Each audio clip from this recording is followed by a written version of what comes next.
modalidades de contratos de trabajo.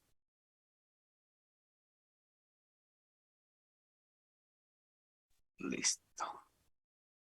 Ahí vamos. Subimos un poquito. Centramos. Listo. Bien. Dentro de estas vamos a señalar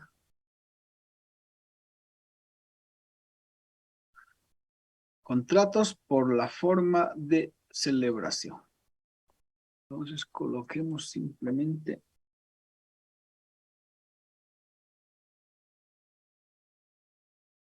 por la forma de celebración. Y ahí tenemos a los contratos verbales y a los contratos escritos, ¿sí? Entonces anotamos.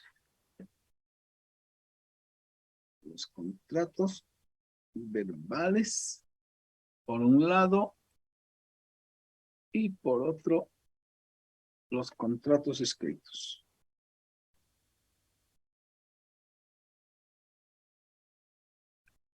Bien. ¿Qué es un contrato verbal? ¿Qué es un contrato escrito? Es obvio, ¿verdad? No hay, digamos, mayor problema. Contrato verbal es aquel que no requiere de un documento y por lo tanto, pues, se realiza al solo acuerdo oral o verbal y bastará la prestación del trabajo. Lo que nos interesa es el contexto de estos contratos, ¿sí? El contrato verbal o escrito. El verbal está previsto, al igual que el escrito, en la Ley General del Trabajo. A ver, el artículo 6, ¿quién me lee? Artículo 6 de la ley. ¿Yo, doctor, podría? Adelante, claro que sí, Madeleine. Ok. Artículo 6, Ley General del Trabajo. El contrato de trabajo puede celebrarse verbalmente o por escrito, y su existencia se acreditará por todos los medios legales de prueba. Constituye la ley de las partes siempre que haya sido legalmente constituido, y a falta de estipulación expresa será interpretado por los usos y costumbres de la localidad. Muchísimas gracias. Entonces, ¿esto sirve para qué? Muchos empleadores dicen, no tenemos contrato. ¿Cuándo hemos suscrito un contrato? No, los contratos pueden ser en materia laboral verbales. No necesitan un documento. Bueno, lo ideal, lo recomendado puede ser un documento. Pero si no hay un documento y ha trabajado, simplemente basta acreditar el trabajo. Y por el principio de inversión de la prueba, el que tiene que acreditar es el empleador. El empleador tiene que decir, pues, que no ha trabajado, ¿verdad? Y tiene que probar que no ha trabajado. Entonces, el contrato puede ser verbal y está reconocido por la Ley General del Trabajo, artículo 6, para evitar que los empleadores señalen que no hay un contrato. Pero además, aparte de eso, en el contexto tenemos que ver, aparte del artículo 6, lo dispuesto por el decreto ley 16.187. Decreto ley 16.187 de 16 de febrero del año 1979. Establece que a falta de estipulación escrita, se presume que el contrato es por tiempo indefinido, salvo prueba en contrario. Fíjense ustedes, si no hay un documento escrito y por lo tanto se entiende que es verbal, se presume que ese contrato verbal además es por tiempo indefinido, salvo prueba en contrario, que deberá pues acreditar el empleador. Reitero, por el principio de inversión de la prueba. Entonces, el contrato verbal tiene ventaja en favor del trabajador, porque en el contrato escrito es posible que en algunos casos, aunque la regla dice que debe ser indefinido, se haga un contrato a plazo. Pero si no hay un contrato escrito y el empleador nos dice, estás dentro del plazo, hemos quedado como hombres, como mujeres, como buenas personas, como seres humanos, que era por un plazo. No, señores, a falta de estipulación escrita, se presume que el contrato verbal es por tiempo indefinido. A ver, vamos a poner en base a esos dos aspectos que hemos señalado un ejemplo. Un empleador no ha celebrado un contrato, está ya el trabajador 4 meses y siente la necesidad de despedirle, no porque hay alguna causa legal que evidencie la conclusión, sino porque no quiere tenerlo. Simplemente no le cae el trabajador. Muy bien. Y le dice, no tienes contrato escrito. No tienes contrato. Entonces haremos un contrato. Y le propone hacer un contrato por 6 meses. ¿Qué deberá decir el asesor, el abogado del trabajador, el dirigente? A ver, ¿quién me dice?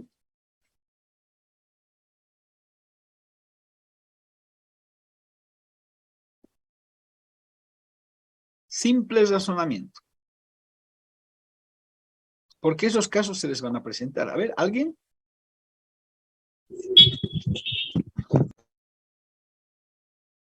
¿Nadie? Doctor, ¿sería que no le puede despedir por motivo de que, como usted decía ya que es un contrato verbal y es indefinido? Está bien. ¿Qué dice Andrés? Está bien. ¿Cómo está, docente? Buenas tardes. Para empezar, como usted manifestó, lo que diría la persona, el trabajador, sería de que ya está estipulado un contrato, en la cual ese contrato, como estábamos mencionando, es de manera verbal, y firmar un contrato de manera escrita sería como sobreponer ese contrato que ya es verbal. Está bien el razonamiento, compañero. A ver, pero además habría que decirle, yo ya tengo una relación laboral y es indefinida. Entonces, no viene al caso que me quiera hacer firmar un contrato por 6 meses. Esa es la clave. Porque si le dice, a ver, vamos a tener un contrato escrito y le hace indefinido desde la fecha que he iniciado, no pasa pues nada, ya ven si todos solo están regularizando.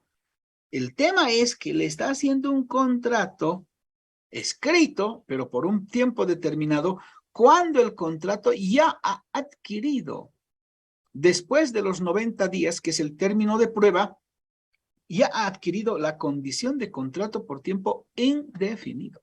Y le dirá, no, yo no voy a firmar porque ya, se supone que ya al no haber suscrito nada, es verbal y mis relaciones por tiempo indefinido, por lo tanto, no voy a firmar el contrato.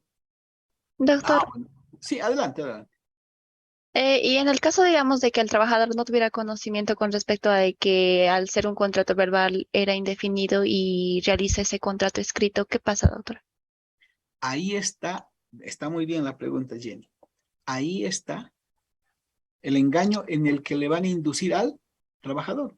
¿Por qué? Como no sabe, va a firmar. Y a los 6 meses le van a despedir. Porque le están haciendo por 6 meses. Por algo le están haciendo por 6 meses, ¿no? Entonces el trabajador va a decir, pero yo he firmado después de los 4 meses. Es ya su palabra contra su palabra, porque la fecha va a decir, pues, desde el inicio, desde hace 4 meses. Va a decir, no, no ha firmado. Y el juez va a decir, es muy difícil probar esta situación.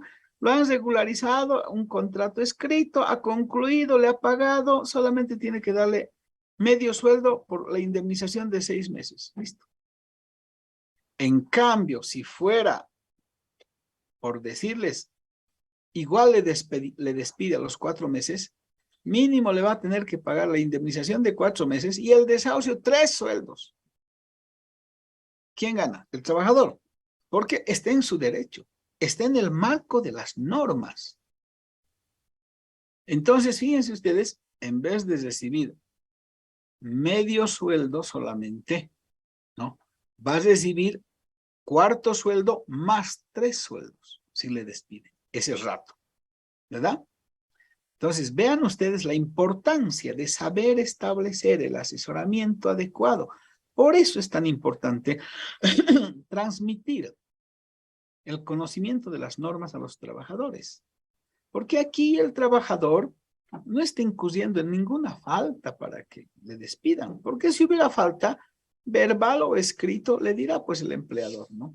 Has incurrido en estas causales de despido previstas por el artículo 16 de la ley 9 de su decreto reglamentario y concluye la relación porque tú incumpliste el contrato, cometiste robo, abuso de confianza, hurto, vías de hecho, conducta inmoral en el trabajo, daños a la seguridad, a instrumentos de trabajo, imprudencias que afectaron la seguridad de higiene. Bueno, no necesita alegar nada, no necesita tener documento de contrato escrito verbal, simplemente se ha establecido esa situación y adiós, ¿no? Esa es la situación, ¿ya? De modo tal que, fíjense cuán importante es esta situación de el contrato verbal o el contrato escrito. Tenemos que saber esa situación, tenemos que saber esa circunstancia. Muy importante, ¿verdad? Para eso sirve, porque en el examen no les vamos a preguntar, pues, ¿qué es un contrato verbal? Ah, aquel que se hace con palabras, qué bonito. Y un contrato escrito, ah, aquel que se hace en un documento. Qué capos. No, eso lo sabe cualquiera. Ustedes están estudiando Derecho y tienen que saber más allá de ese razonamiento tan sencillo que cualquier persona, no necesita estudiar Derecho, va a saber, ¿no? Entonces, fíjense ustedes, por eso es importante saber qué es un contrato verbal y lo que es un contrato escrito. ¿Ya? Bien. Un contrato escrito, ya sabemos, es un contrato en un documento con la firma de las partes y tiene este contexto. También está previsto por el artículo 6 que ya han leído. El contrato puede ser verbal o escrito. Pero además dice en el artículo 6, constituye ley entre las partes, ¿sí? Siempre que se haya realizado conforme a las normas. Pero donde está de manera más explícita es en el artículo 6 del decreto reglamentario de la Ley General del Trabajo. A ver, ¿quién me lee el artículo 6 del decreto reglamentario de la Ley General del Trabajo?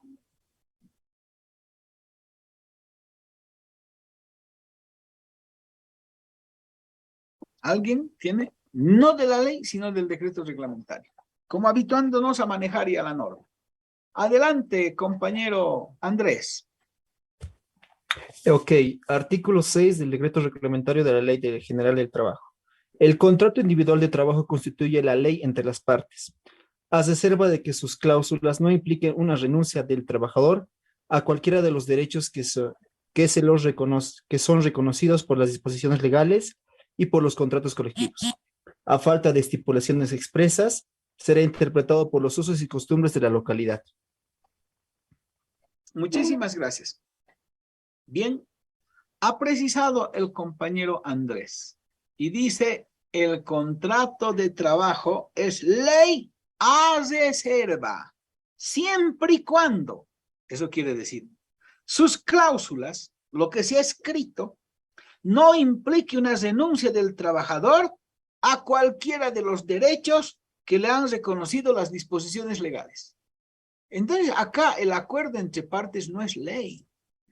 Acá lo que se está diciendo es ley siempre que se haya establecido conforme a las normas. Por lo tanto, si un contrato escrito en alguna de sus cláusulas viola, desconoce, implica la renuncia del trabajador a los derechos que la norma les reconoce, esa cláusula es nula, no todo el contrato, esa cláusula, y se sustituye automáticamente, sin que exista decisión judicial, automáticamente se entenderá sustituirse por la norma extrañada, por la norma violada. Por ejemplo, se hace un contrato con un salario por una jornada ordinaria de 2.000 bolivianos.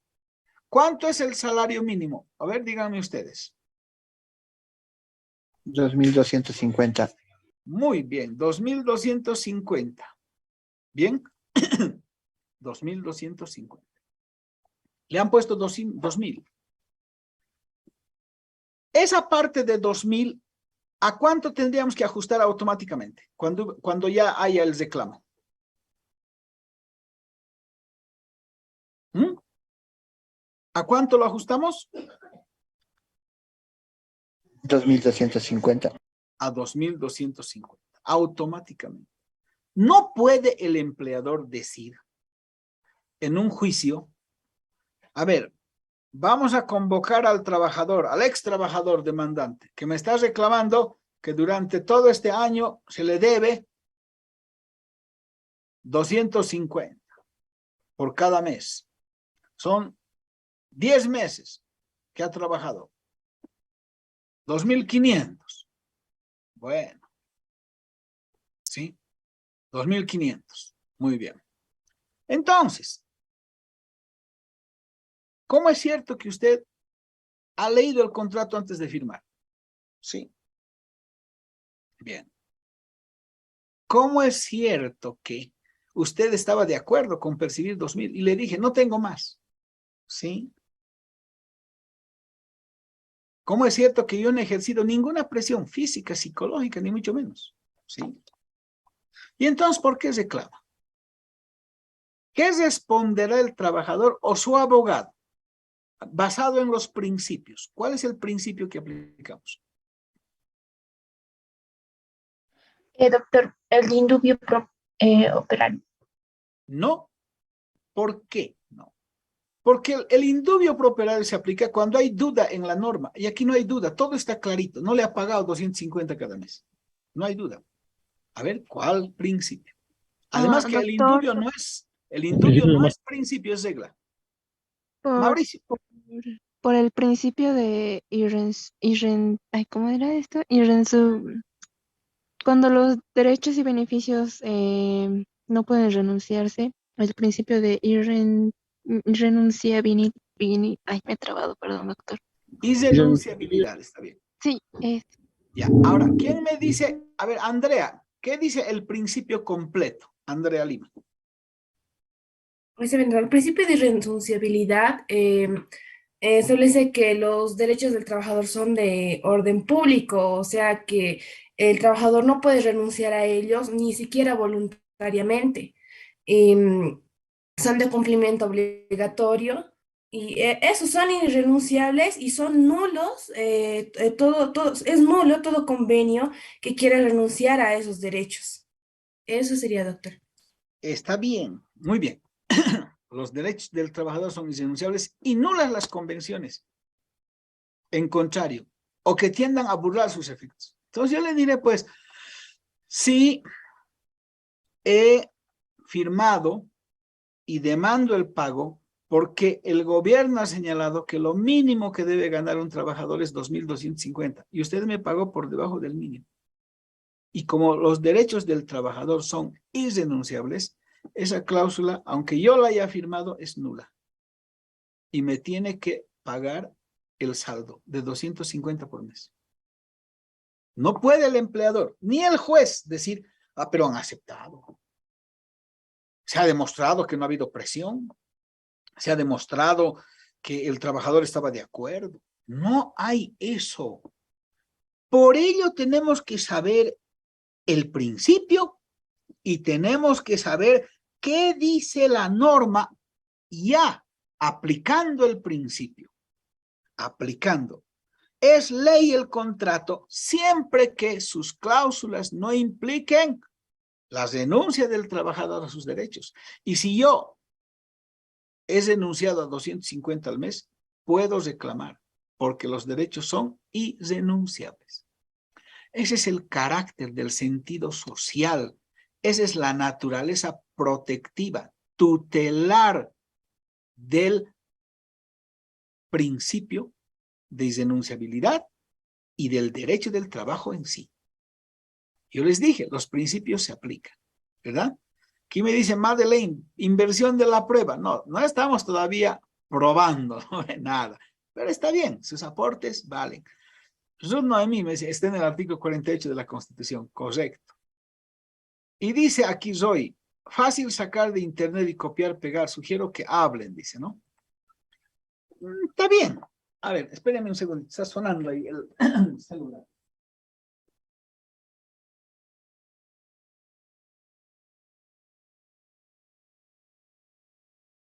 Hola. Sí.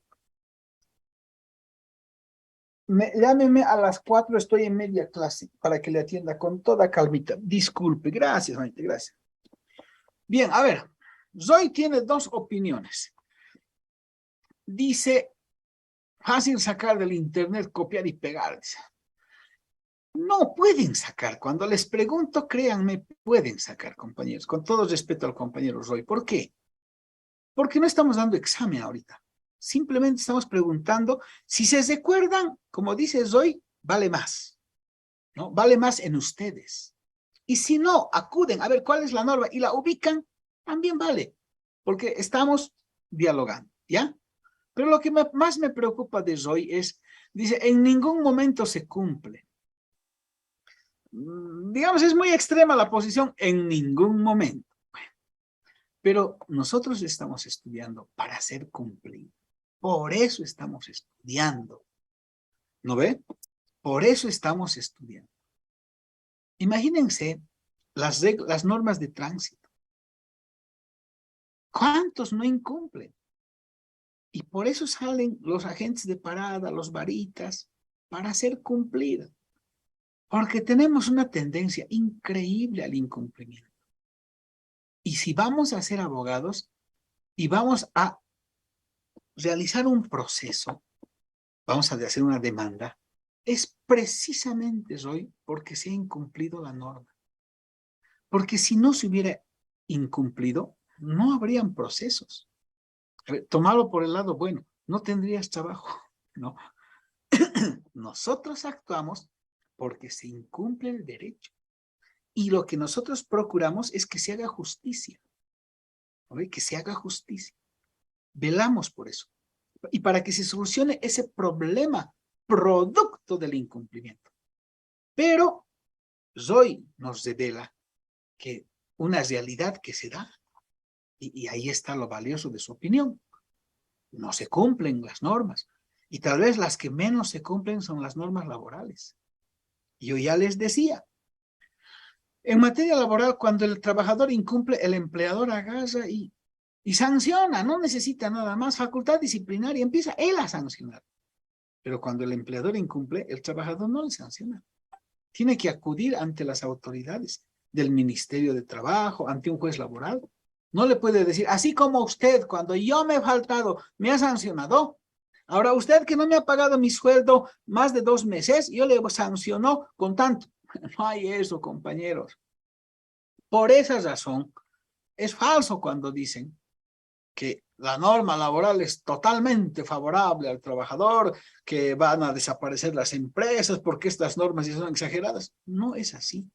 Cotejemos en el terreno de los hechos, compañeros. Hoy tuve una grata, he pedido una entrevista con el director general del trabajo, la autoridad técnica más importante en el ministerio, pues, porque las otras son políticas, ministro, viceministro, pero el técnico más alto es la Dirección General del Trabajo, la DGT. ¿No? Y le he hecho una entrevista para una investigación que estoy haciendo. Y le dije, ¿qué hacemos para proteger a estos trabajadores? Por ejemplo, los delivery, son trabajadores. ¿Qué hacemos para proteger a los que realizan ciertas actividades y que parecería que no es laboral, pero es laboral, como los artistas, cuando les pagan en las orquestas los que son por ahí, los representantes artísticos, pero que en realidad son dueños de la actividad económica? ¿Quién les protege? Son seres humanos. No se cumple, correcto. ¿Y para qué estamos nosotros? Para hacer cumplir. No hay la norma, Perfecto. ¿Para qué estamos? Para sugerir, para proponer. Y ahí fui a expresar mi criterio y seguramente con los compañeros de la COP, por muy criticados que sean, intentaremos, ¿no? De que se puedan aprobar algunas normas. Fíjense ustedes, ¿no? Eso es muy importante, ¿no? Dice aquí Lucy, y si quedan una jornada de medio tiempo por un monto debajo del mínimo, bueno, hay los part-time, los medios tiempos. ¿Cuánto tendría que ganar por trabajar media jornada? Solamente tenemos que hacer 2.250 entre 2. Y nos sale 1.125. Y hay personas que trabajan medio tiempo y les pagan 900. Está por debajo del medio. Tiene que reclamar. Y les pagan 1.000. Está por debajo 125 menos. Y tienen que reclamar. Entonces, no se olviden de esa situación, compañeros. Muy bien su pregunta, ¿no ve? Porque todas estas inquietudes, yo tengo que absolverlas, ¿no? Desde un criterio jurídico, legal, y pues, si hay vacíos, incluso desde mi opinión, ¿ya? Madeleine, el principio Doctor, de indispensabilidad solo aplica a los trabajadores que contempla la Ley General del Trabajo. Qué interesante pregunta, ya. Y luego le cedo a la compañera que ha preguntado, ¿sí? A ver. No dice, ¿no? La Constitución. Solo es para los de la Ley General del Trabajo. Estos son principios que se aplican para todos. Pero tiene razón en su observación cuando se quiere solo aplicar a los que están en la Ley General del Trabajo. Debería ser para todos, pero conforme a su norma. Y ahí es el problema. ¿Cuál es la norma que regula a los servidores públicos? El estatuto del funcionario público. Si viola esa norma, es irrenunciable su derecho. Claro. Pero hay más derechos en la Ley General de Trabajo. De acuerdo a su norma, los derechos son irrenunciables. Lo que deberíamos salvar es, obviamente, la discriminación indebida, injustificada, ilegal para mí, ilegítima, más que ilegal, ilegítima que existe.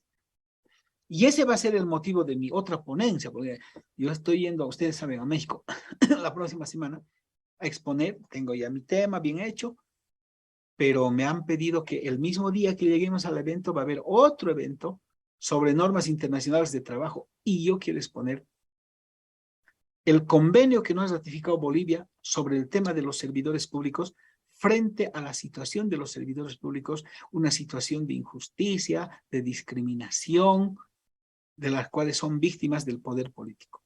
No solo en este gobierno, en todos los gobiernos, ¿verdad? Entonces, ahí sí, ¿verdad? Debería ser el principio para todos.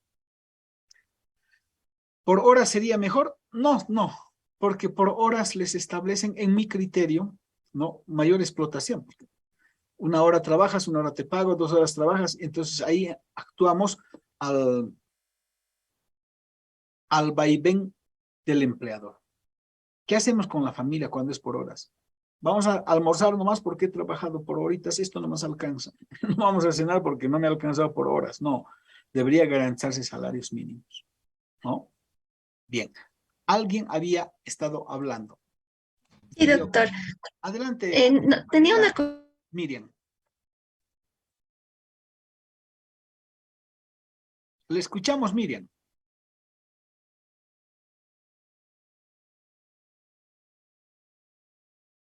Se ha silenciado su micrófono. A ver, Miriam, no le estamos escuchando.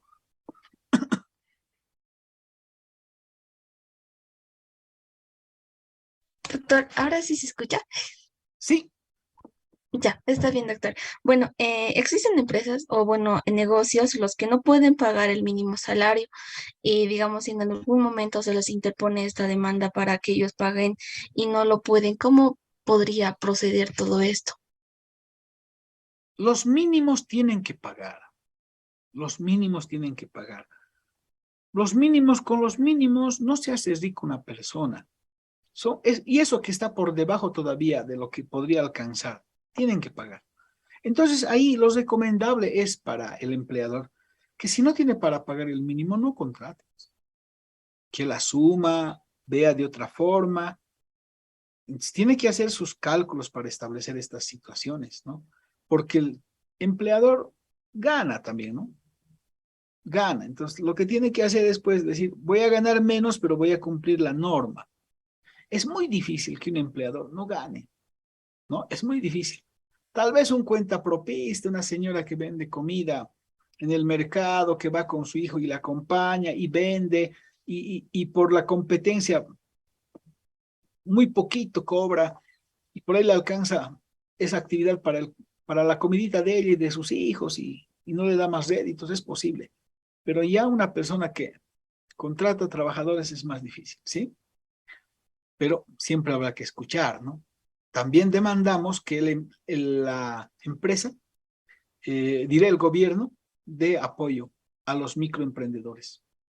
Eso no significa para nada que nos vayamos en contra de los microemprendedores, que son a la vez trabajadores y empleadores. Sí, por ejemplo, yo siempre dije, los que son microemprendedores, el gobierno debería darles como un apoyo a la generación de empleo el seguro de salud de los trabajadores. Que esa carga no sea para el empleador. Que por ser microemprendedores, el Estado les pague el seguro de salud a sus trabajadores y a él también. De esta manera le ayudamos a que tenga más soltura para cumplir la norma. Claro, no debemos olvidarnos. No podemos solamente mirar a un lado, ¿no? Trabajador, trabajador. No, eso no está bien. ¿Sí? Me dice Patricia Esteves, antes de Alejo, por favor, de Dylan, un minutito. El problema de las AFPs y la jubilación, ¿cómo se puede resolver? Es un tema de la seguridad social, ¿no? Pero no quiere decir que yo no voy a opinar sobre esto. A ver, las aseguradoras de fondos de pensiones reciben los dineros de los trabajadores para su jubilación, para los riesgos comunes que paga la empresa y para los riesgos laborales, que paga el mismo trabajador y para los riesgos laborales que paga la empresa. Aparte de eso, le damos un 0,5% a las AFPs para que cuide bien la plata. Entonces, ¿no les parece que suena muy extraño que la AFP demande y le den la razón de 105 millones de dólares porque le habíamos causado daño cuando en realidad todo este tiempo le hemos seguido pagando cada uno de nosotros que aportamos el 0,5 para que cuide bien la plata? ¿Dónde está la pérdida? Hay que entender esa resolución del tribunal arbitral. ¿Dónde está la pérdida? ¿Qué ha invertido la AFP? Un software. Ese software tenía que comprarle el Estado.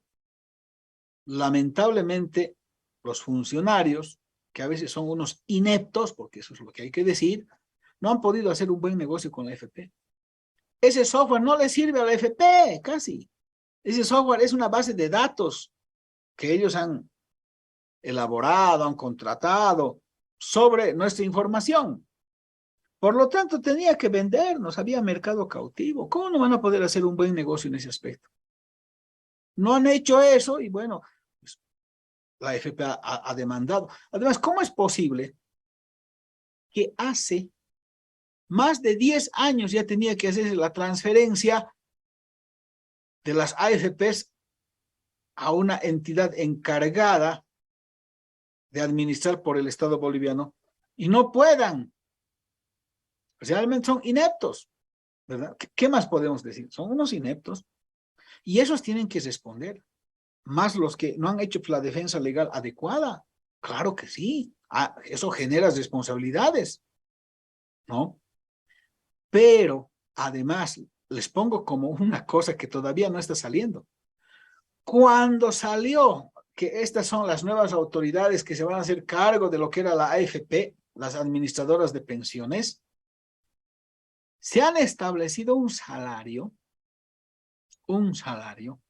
vean en los medios, en el internet ahorita, ¿cuánto querían ganar los administradores de los fondos de pensiones? Más de 60,000 bolivianos mes, para ni siquiera hacer en 10 años la transferencia. Imagínense la ineptitud de esta gente.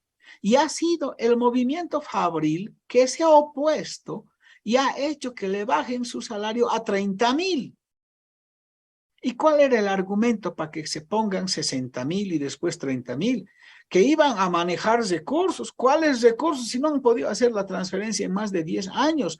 Toditos esos tienen que devolver la plata por ineptos, por incapaces. No pueden generar daño al Estado. Así diga el gobierno, para no tener problemas ahora con los aportantes a las AFPs, con los jubilados de las AFPs, que esa plata no se toca, va a salir de algún otro lugar, va a salir del erario nacional. Entonces, habrá que hacer la defensa todavía, pero se nota pues que ha habido incapacidad en los que se tenían que hacer cargo de las AFPs y que están ahí durmiendo en sus laureles, y en los que han hecho la defensa con argumentos tan sencillos como les digo. ¿Cuál daño? Si han seguido ganando, deberían probar su contabilidad cuánto han seguido ganando. No hay daño. Pero capos son, ¿no? Para hacer otras cosas. Ese es un gran problema. Ese es un gran problema. Y de paso, ¿con cuánto nos jubilamos? Con el 20% del promedio salarial de los últimos 5 años. Si una persona tiene un aporte mensual sobre la base de un salario de 8.000, le sale jubilación de 1.500.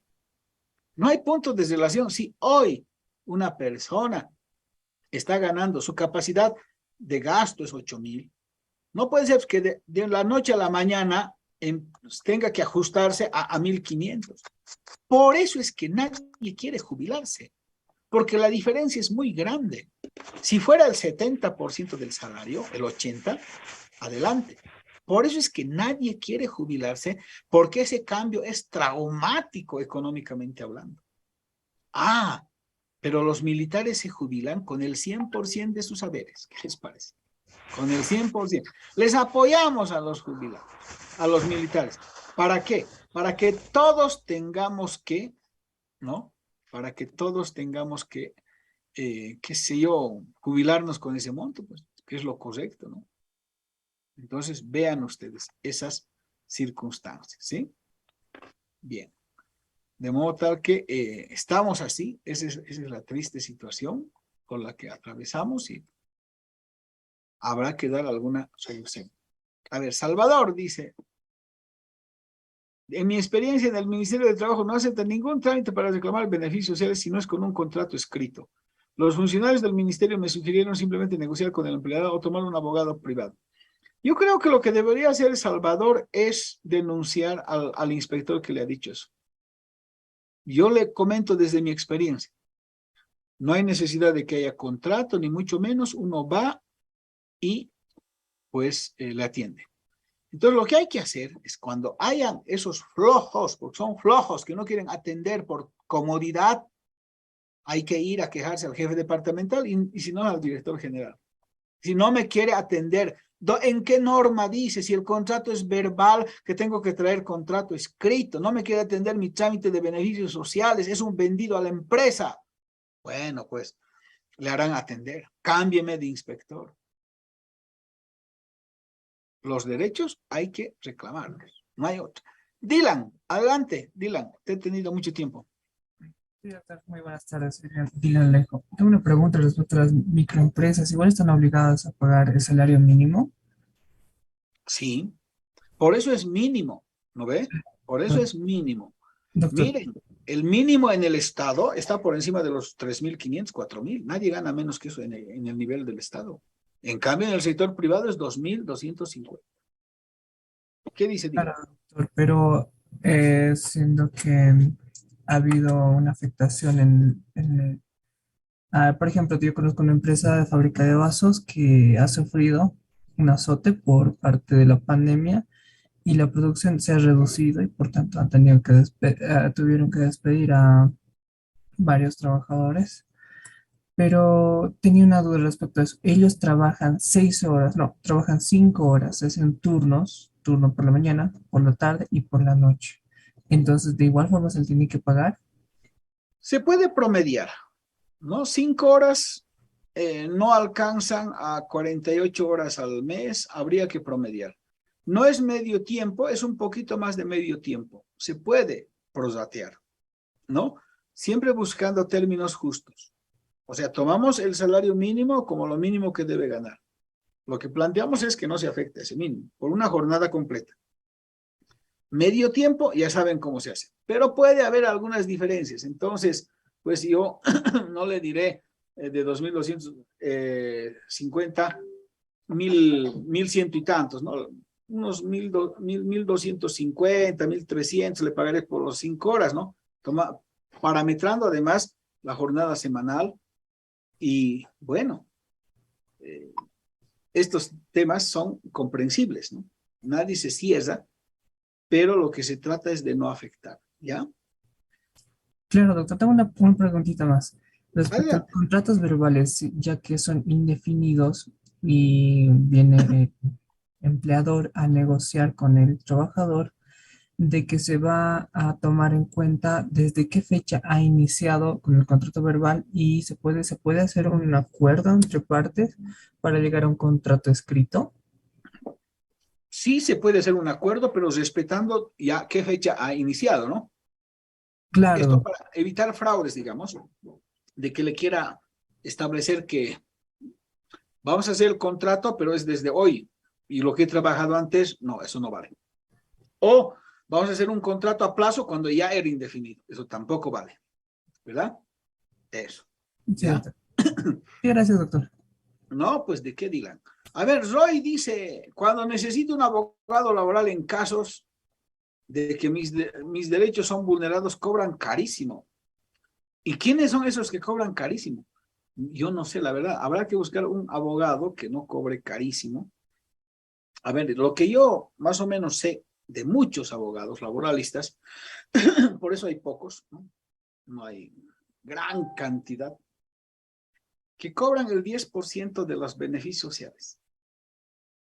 Y normalmente cobran cuando concluye el proceso. ¿Mm?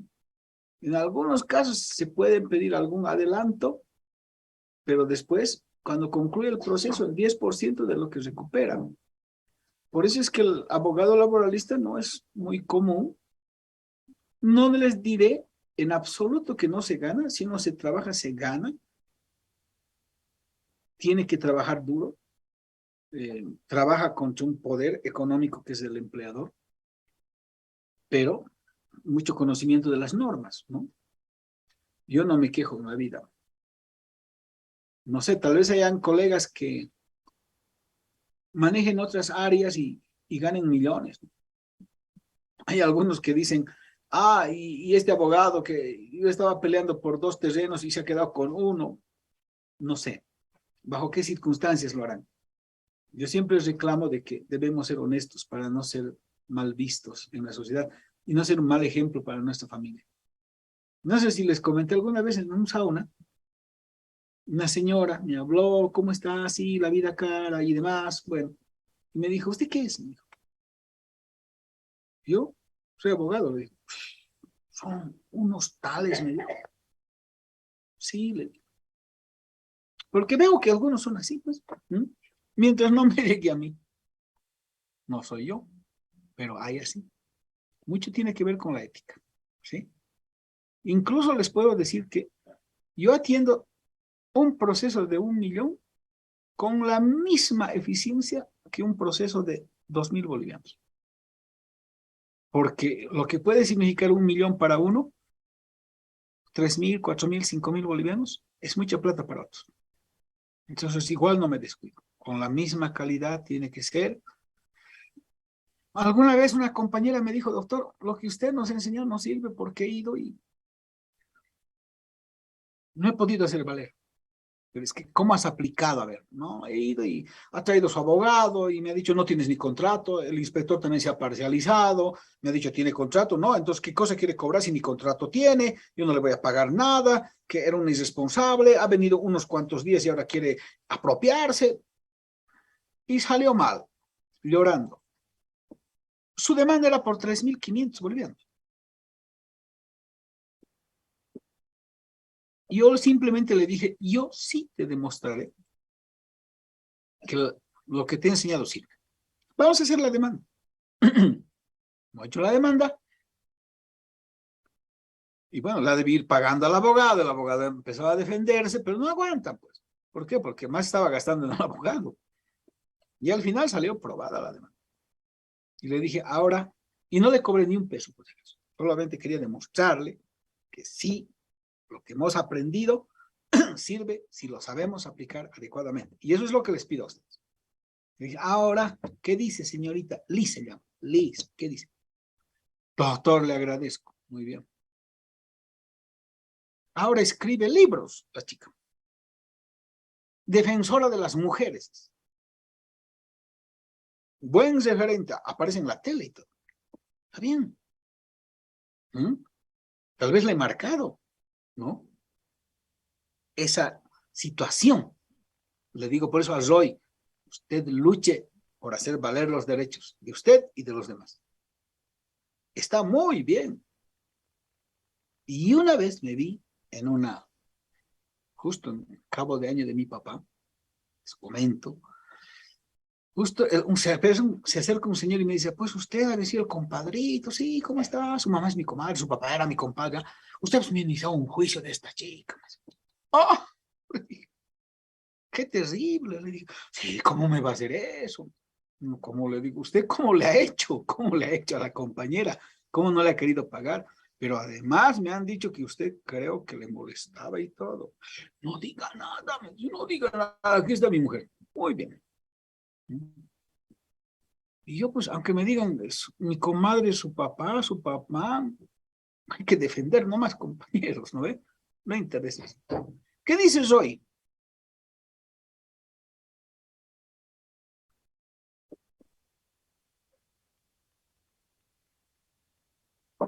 Adelante, le escuchamos.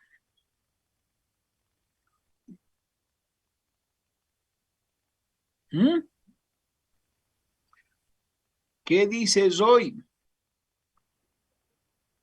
Ya, mientras ajusta su teléfono hoy. Raquel, adelante, Raquel. Doctor, buenas tardes. Una consulta. Justamente me estaban comentando que, no sé si es en el Ministerio de Trabajo, creo que dan un incentivo o una ayuda a los microempresarios y les pagan por 3 meses, dice, por 3 meses para poder contratar a una persona para que pueda trabajar. Víctor, ¿me lo cuidas? Mira, ven. ¿Quién es ese compañero? A ver, ¿lo han identificado? ¿Qué está hablando? ¿Es Roy? No es Roy. Roy está con micrófono apagado. Ya. ¿Y Raquel? Me comentaban, doctor. Que le daban 3 meses para que un microempresario pueda apoyarse en el emprendimiento y eso se lo pagaba el ministerio. Hay programas. El Ministerio de Trabajo tenía mi primer empleo digno. ¿En qué consistía mi primer empleo digno? En que el Ministerio de Trabajo capacita a varias personas que no tienen empleo en diferentes rubros, por ejemplo, panadería, peluquería, mecánica, electricidad, carpintería, para chef, cocina, todo eso, ¿sí? Capacita. Y les da incluso un certificado, porque a veces te dicen experiencia y no tienen experiencia, ¿no? Entonces ese certificado denotaba una experiencia. Sí, yo he hecho un curso en el Ministerio de Trabajo electricista, yo he sido cocinero, he sido panadero, he sido peinador y demás. Entonces, en base a ese programa, se buscaba alianzas con empresas que estaban queriendo surgir. Entonces se les decía, en el programa de Mi Primer Empleo Digno, que 3 meses el ministerio se los va a pagar el sueldo. Es más, a los que van a prepararse para trabajar 3 meses, se les daba 30, 40 bolivianos por día para su alimentación, a cambio de que se preparen. Era un programa interesante. Se preparaban, les pagaban para que no digan, no tengo tiempo, no tengo plata. Bueno, ya. Luego les acomodaban. 3 meses trabajaban y se suponía que al cabo de los 3 meses el empresario le iba a contratar, y ese era mi primer empleo digno. El problema es que no les contrataron. Yo decía mi primer desempleo digno. O sea, la primera parte está bien, pero la otra parte no está bien. Yo he estado en el ministerio cuando han hecho eso, era un crítico de esta situación, pero sí valoraba una parte del tema. También sé que eso ha hecho el gobierno municipal de promoción de empleo, ¿no? De darles ese impulso a los microempresarios. Me parece que está bien, es una forma de ayudar. Pero tendríamos que pensar en oportunidades mucho mejores, como buscarles mercado, buscarles créditos, apoyarles con el seguro de salud en vez de pagarles el sueldo y otras cosas. Siempre son alternativas y por lo tanto eso sirve, ¿no ve? Entonces ahora a partir del Ministerio de Desarrollo Productivo también hay innovaciones. Lo que siempre hay que cuidar es que estas no se generen actos de corrupción. Eso sí hay que cuidar. ¿Ya? Bien, Yesid, Rafael, adelante, compañero. Doctor. Sí, adelante, Yesid. Sí, doctor. Sí, respecto a lo que comentaba la compañera, hay un programa ahora que es el PAE, donde las mismas empresas, previa contratación, bueno, nos dicen que vayamos a registrarnos al PAE, que ellos van a buscar después nuestros documentos y nos van a escoger a nosotros. Y los 3 meses nos va a pagar el Ministerio de Trabajo. Y bueno, ese tema lo hacen. Y esos 3 meses que uno, digamos, trabaja dentro de ese programa, igual va a la antigüedad o ya cuando nos retiran, ¿cómo se aplicaría eso, doctor? Esa parte no va a la antigüedad. Cuando ya se formaliza la relación con el trabajador y el empleador, sí, porque esa parte está asumiendo el Ministerio de Trabajo como una forma de promocionar la consolidación del empleo, la recuperación económica apoyando al microemprendedor, al microempresario. Sí, así es. Yo he visto, cuando estuve justo en el ministerio, ahí hace unos años, 2009 creo era, creo que es la última vez que fui, hicieron así una exposición de mi primer empleo en el Don Bosco del Prado, y fui. Y fue interesante ver a muchos estudiantes de la carrera que estaban ahí, muchos. Algunos se tapaban la cara y yo les decía, ¿pero por qué? ¿Cuántos robes te vas a tapar la cara? Esto te va a ayudar a estudiar, a motivarte, ¿no? Y otros orgullosos, doctor, yo estoy aquí, ¿qué me parece? Me parece bien. No les comentaba si estaba muy de acuerdo, muy no de acuerdo con esto, porque el problema era que aseguraron los que han hecho el proyecto que a los 3 meses sí o sí iba a entrar a trabajar de manera indefinida, y no era. Ahora, si lo vemos como un apoyo, de acuerdo, y que se pueden quedar, por lo menos ya yo digo, el 30%, obligarles a las empresas, ya, de todo el personal que te voy a dar, que se quede el 30%, de acuerdo. Pero el 100%, a veces ni uno. Entonces, esas cositas habría que ajustar. No es que esté mal la idea, sino la forma de implementar. ¿Sí? Bien. ¿Alguien más quiera opinar? ¿Algo? Doctor. ¿Quién? Roy. A ver, Roy, adelante. Va a disculpar no estaba con buena señal, pero ahora, no sé, ¿me escucha, doctor? Sí. Sí.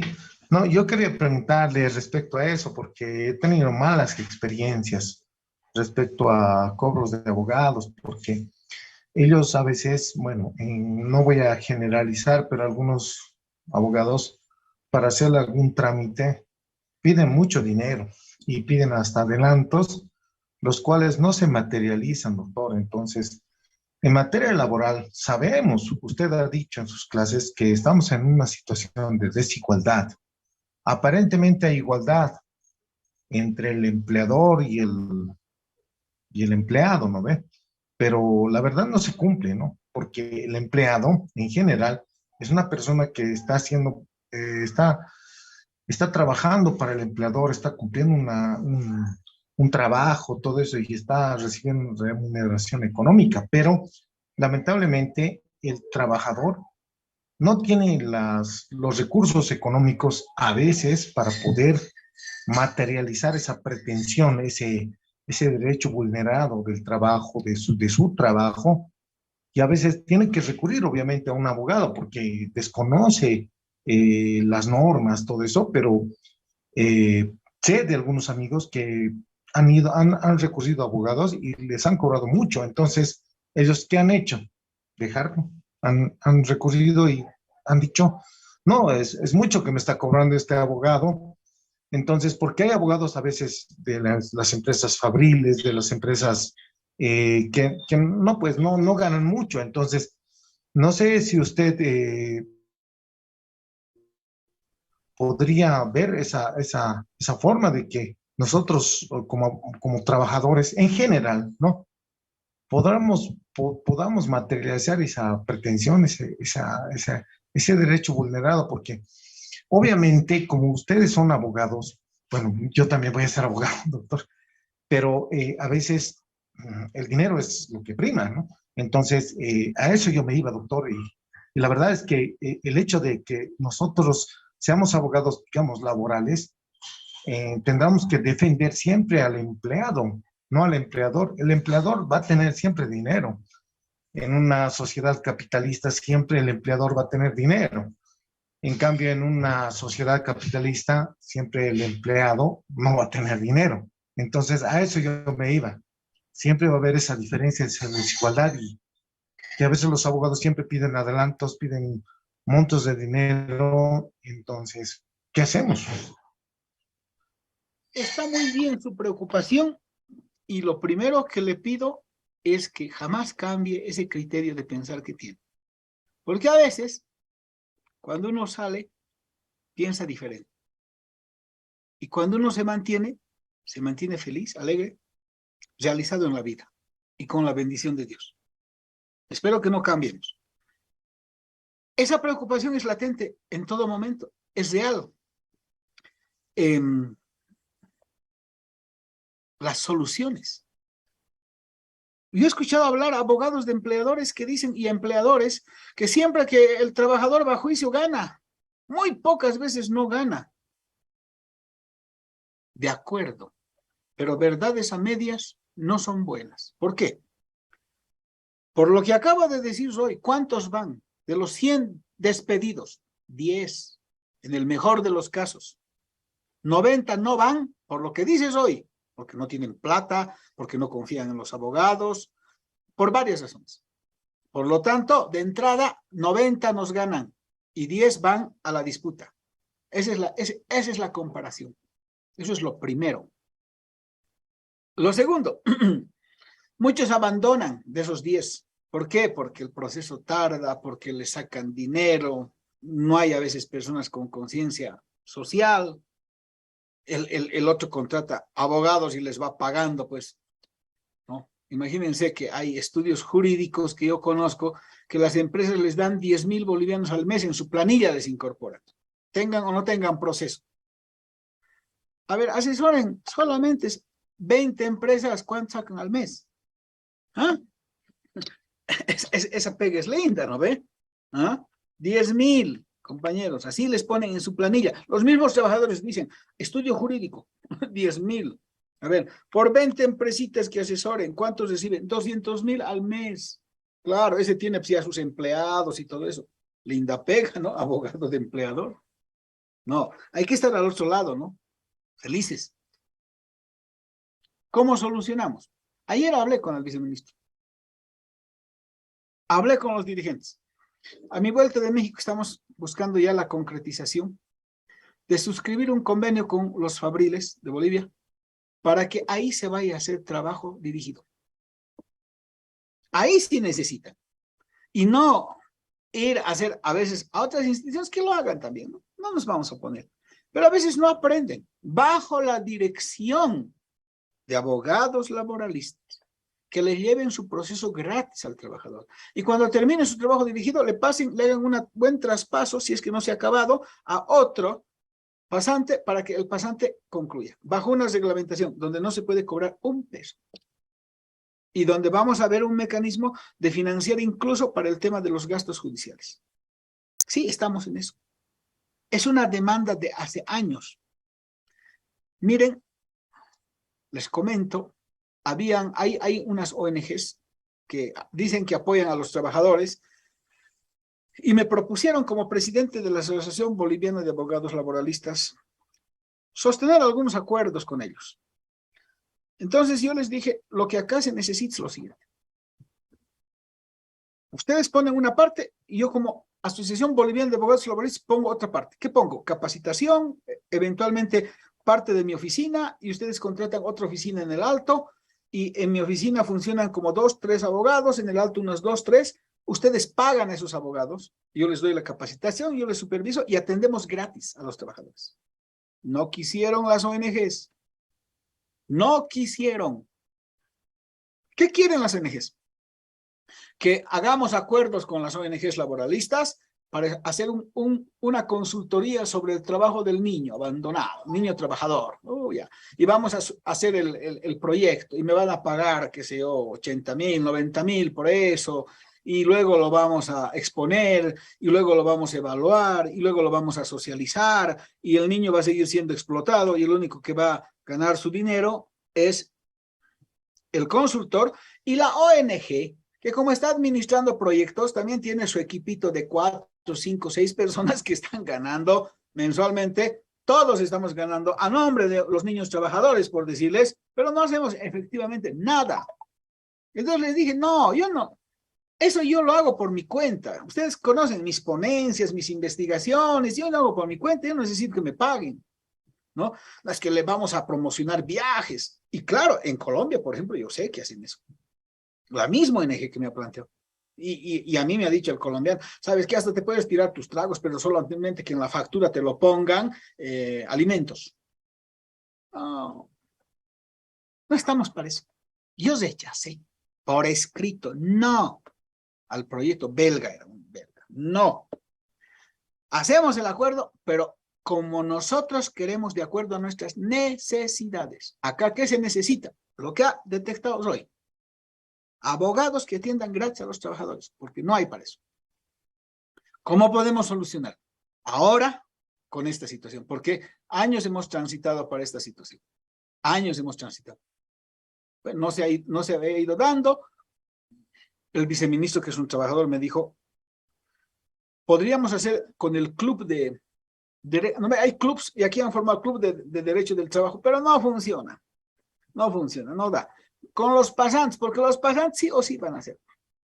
Entonces vamos a hacer un seguimiento. Así vas a hacer el trabajo, haz tu demanda, te lo voy a revisar, presenta y todos los días vas a ver. Te vamos a dar 5 casitas. Ya, al otro 5 casitas, 5 casitas. Tendremos pues 10 pasantes, de acuerdo a las necesidades, y pues van a ir haciendo funcionar.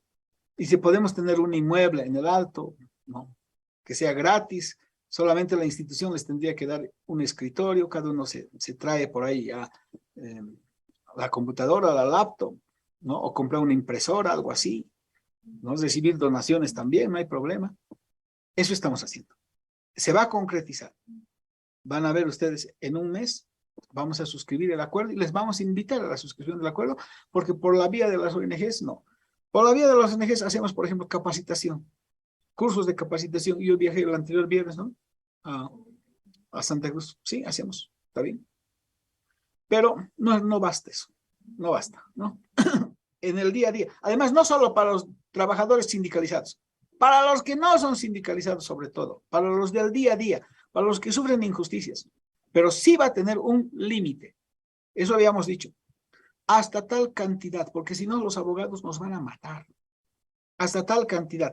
Hasta 30 salarios mínimos. Hasta 20 salarios mínimos. Porque más allá de eso ya pueden todavía contratarse, ¿no ve? Porque la cuantía es más o menos apetitosa, más saludable para el este, ¿sí?